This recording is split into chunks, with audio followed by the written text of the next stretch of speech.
Olá pessoal, sejam bem-vindos ao nosso vídeo elucidativo sobre o controle prisional, que é a ferramenta que o Tribunal de Justiça de Sergipe disponibilizou para que a gente possa fazer expedição e o controle das peças, dos documentos prisionais no BNMP, fazendo essa expedição através do sistema do CNJ.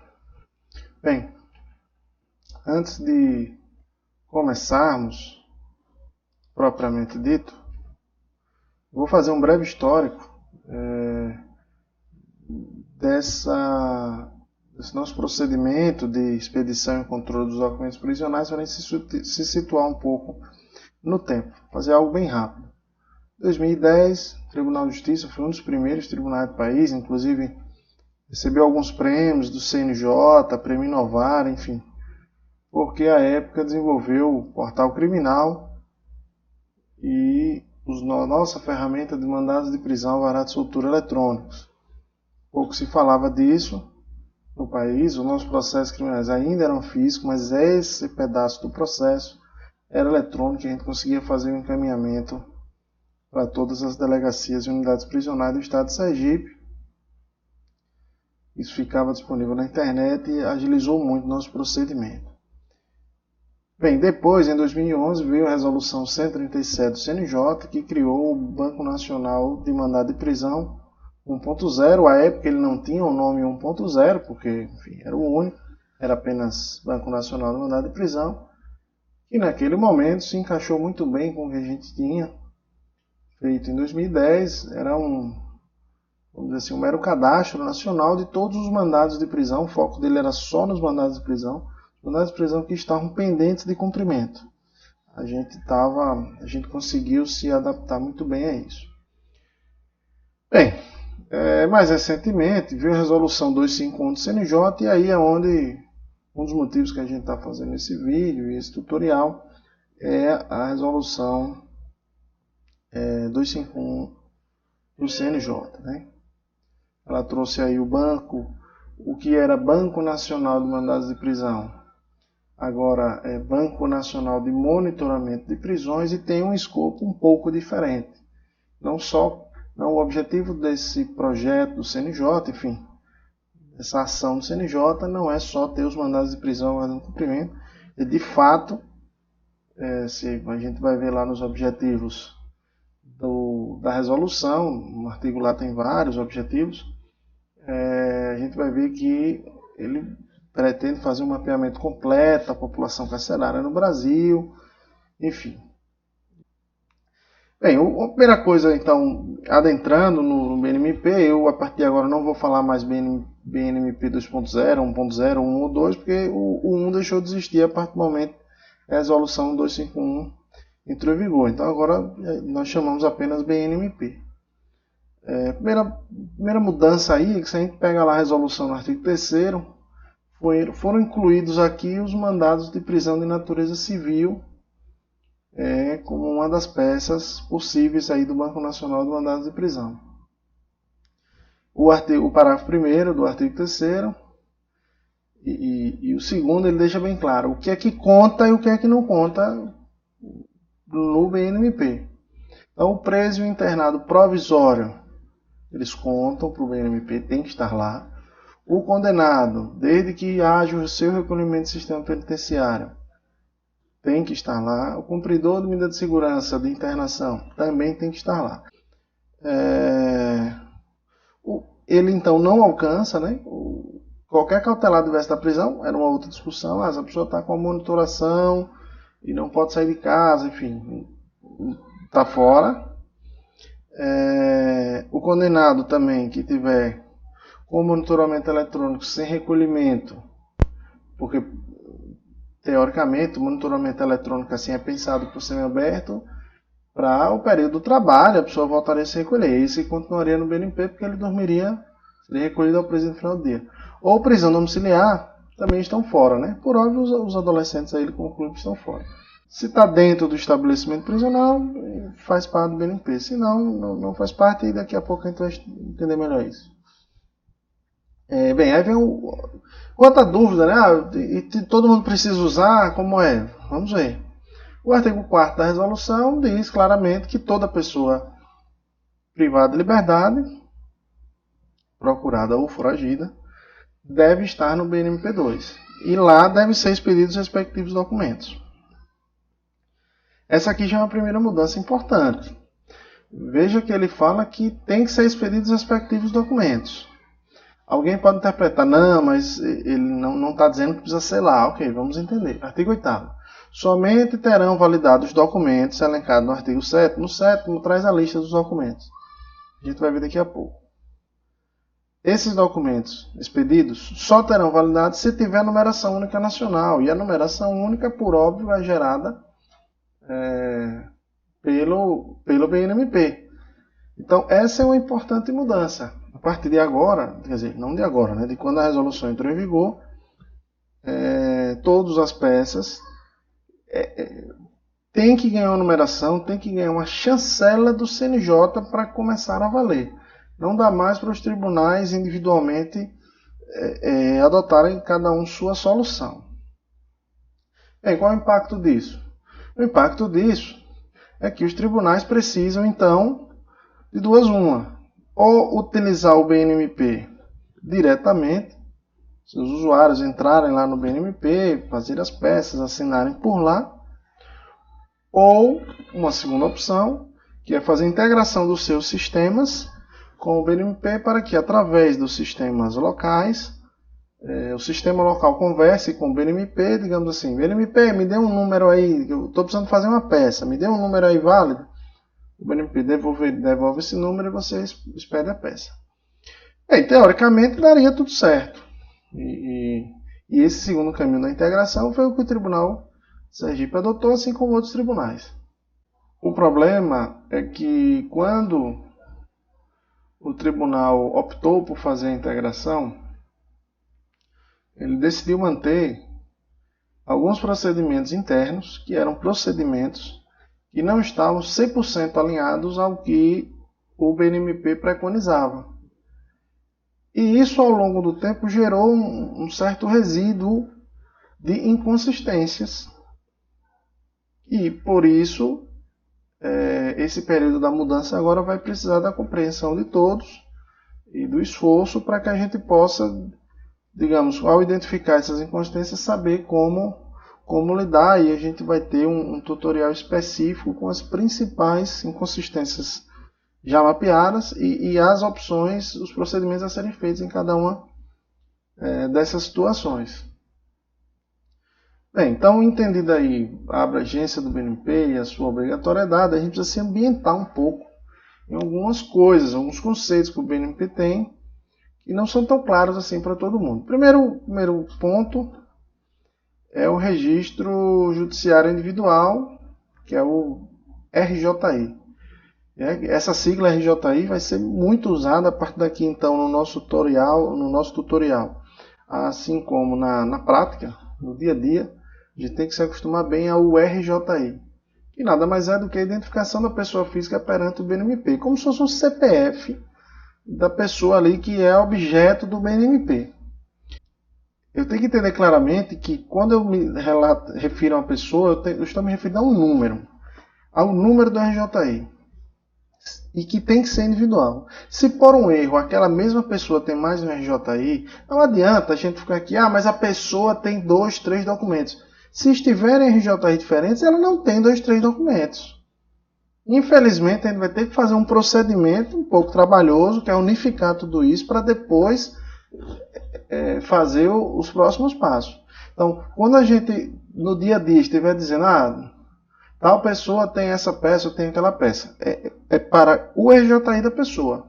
E é fundamental que a gente, a partir de agora, tenha uma atenção muito redobrada antes de sair criando RJI para determinada pessoa física. Temos que fazer uma pesquisa criteriosa, se essa pessoa já não possui registro. Consequências são muito claras.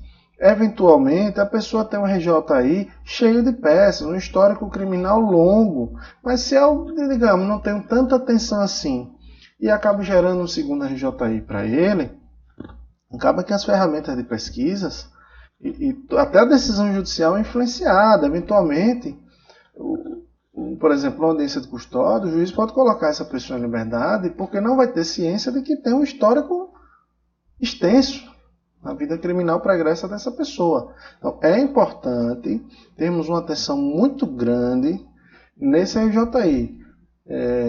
Empiricamente, a gente vê que nos processos existe fonte de informação da documentação das pessoas, mas que infelizmente a gente não tem uma prática tão boa de extrair essa informação e alimentar no nosso sistema, para ter o dado. A gente tem informação solta no PDF. Às vezes não está no processo que a gente está lidando, mas paralelo ao processo que a gente está lidando, por vezes a gente tem um habeas corpus no segundo grau, que naquela petição inicial foi juntada toda a documentação. A gente tem a liberdade provisória, que segue a mesma lógica. Então, às vezes não está naquele processo, mas está no processo openso. Então, temos que ter uma responsabilidade muito grande, um cuidado muito grande. A gente vai ver daqui para frente que erro no RJI tem uma consequência concreta imediata. Pessoas que não devem ser presas serão presas pelo erro de quem está manuseando o processo de não ter procurado o RJI, e pessoas que deveriam estar presas vão acabar soltas, porque não se identificou que ele tinha um segundo RJI, então não se sabia que ele tinha um outro mandado de prisão, vai acabar sendo solto. Então, é fundamental, a responsabilidade é de todos, é uma ação conjunta, todos que lidam com o processo. Começa lá do atendimento geral, passa pela secretaria, gabinete, a gente pede a colaboração dos órgãos externos, Ministério Público, Defensoria, percebendo que é uma inconsistência da informação, temos que avisar, que é para se atentar. Às vezes passa, de fato, tem situações difíceis de chegar à identificação correta daquela pessoa. Mas isso ao longo do tempo tem melhorado. Cada vez mais a Polícia Civil tem feito identificações criminais já no flagrante, tem trazido as documentações. Às vezes tem fonte de informação, que é o sistema prisional, por vezes, não no primeiro momento, mas quando ele adentra no sistema prisional, consegue a documentação dessa pessoa. Enfim, temos que realmente garantir que esse registro seja individual.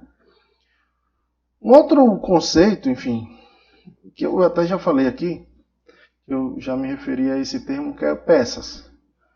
A gente, internamente no Tribunal de Justiça, a gente tem se acostumado a falar documentos criminais, documentos prisionais. Às vezes, para o BNMP, a nomenclatura que ele utiliza é peças. Então, no nosso dia a dia e ao longo dos tutoriais, a gente vai sempre se referir a peças, e vamos entender peças como sendo os mandados de prisão, os alvarás de soltura, os contramandados, enfim, todos os documentos expedidos no BNP serão chamados de peças. Uma coisa que decorre do artigo lá, que a gente já viu, é meio óbvia, mas só para a gente assim, partir de uma linha mínima de conhecimento, os mandados de prisão e internação são ordens para que alguém, e esse alguém a gente tem que entender como um número, como um RJI, seja custodiado no estabelecimento prisional. Então, quando eu faço um mandado de prisão, eu quero que essa pessoa seja custodiada em um estabelecimento prisional. Daqui já vem a primeira grande dúvida que muitas vezes chega para a gente, que é a fatídica prisão domiciliar. Prisão domiciliar, faz mandado, não faz mandado, o que é que faz? Prisão domiciliar, a gente já viu lá, no artigo que a gente acabou de mostrar no slide anterior, que prisão domiciliar não vai colocar ninguém em estabelecimento prisional. Então, se há a determinação de alguém que estava em algum estabelecimento prisional, e aqui, lato sensu, né, delegacia também conta, existe a determinação para que essa pessoa vá para uma prisão domiciliar, não existe mandado de prisão nessa situação.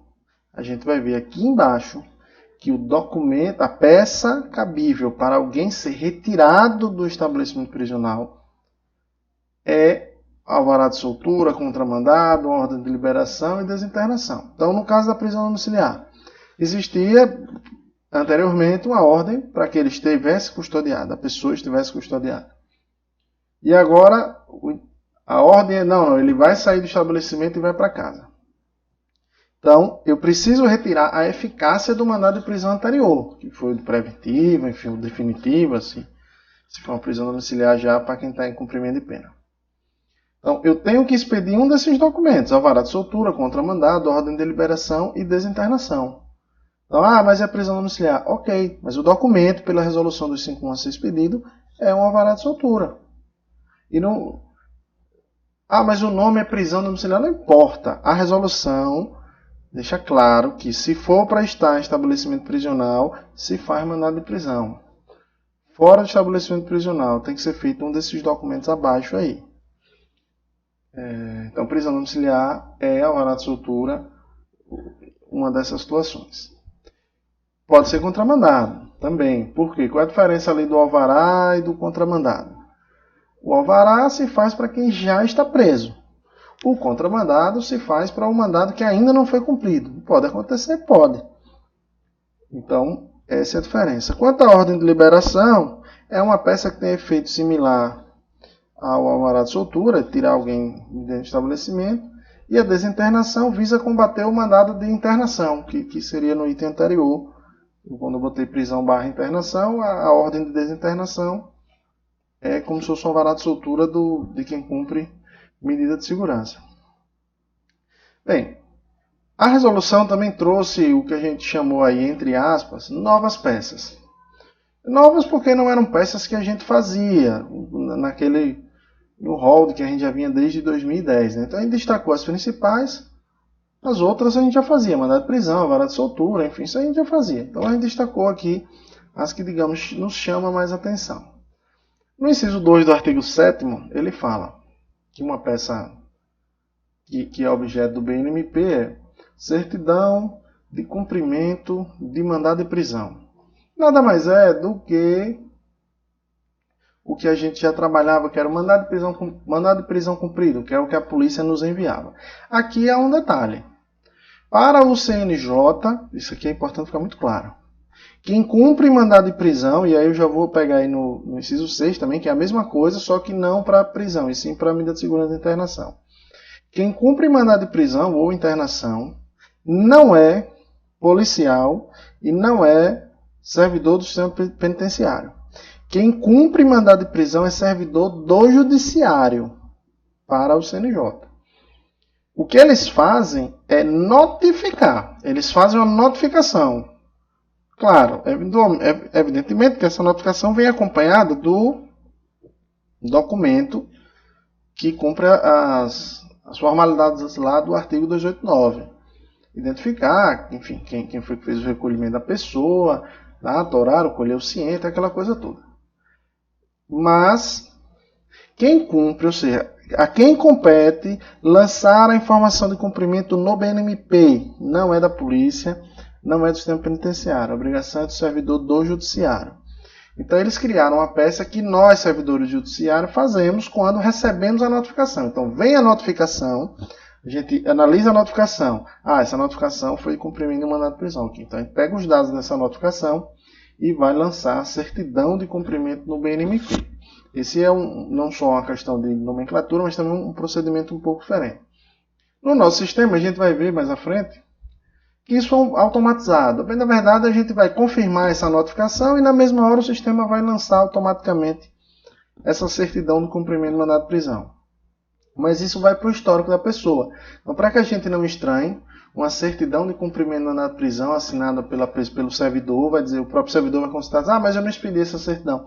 Expediu, no momento que a gente confirma a notificação, automaticamente o nosso sistema vai lançar essa certidão de cumprimento. Bem, aí nós temos aí a partir do inciso 12, 13, 14 e 15, outras certidões, que são certidões que devem ser expedidas, fazendo o link aqui já do BNMP com o CEU, com o Sistema Eletrônico de Execução Unificado, que tramita todas as execuções penais do país, e que infelizmente o CEU ainda não está com isso aqui 100% automatizado. Então, por mais que a gente coloque lá no CEU o número do RJI da pessoa e quando a gente vai fazendo a extinção das penas dos processos criminais, seria razoavelmente simples ele conseguir, por exemplo, o inciso 12, alteração de regime prisional. Lá no CEU a gente tem os incidentes que informam que um regime ou progredivo ou regredivo, enfim, ele deveria expedir automaticamente isso aqui no BNP? Não faz. Alteração de unidade. Bem, esse é um pouco mais difícil, porque não há um cadastro tão organizado, né? Existe no âmbito do Executivo o SISDEPEN, que é um sistema no âmbito do Executivo que pretende, digamos, fazer um grande acompanhamento em tempo real da população carcerária, né? Então, e a informação do CNJ que está trabalhando com o Ministério da Justiça, com o DEPEN, para que integre o CEU a esse SISDEPEN. Então, essa certidão também dependeria aí dessa integração, essa da alteração de unidade prisional. Certidão de arquivamento de guia, que seria o cumprimento da pena, também o CEU deveria dar, não seria nada demais, na medida em que a gente anota o cumprimento das penas. Infelizmente, ele não faz, embora é uma demanda nacional, mas que Sergipe também já formalizou perante o CNJ a necessidade dele fazer isso aqui. Na mesma linha da extinção de punibilidade por morte, né? Bem, dessas novas peças, então, em resumo, a gente precisa só se atentar às certidões de cumprimento e de que a responsabilidade é nossa, servidor do Poder Judiciário.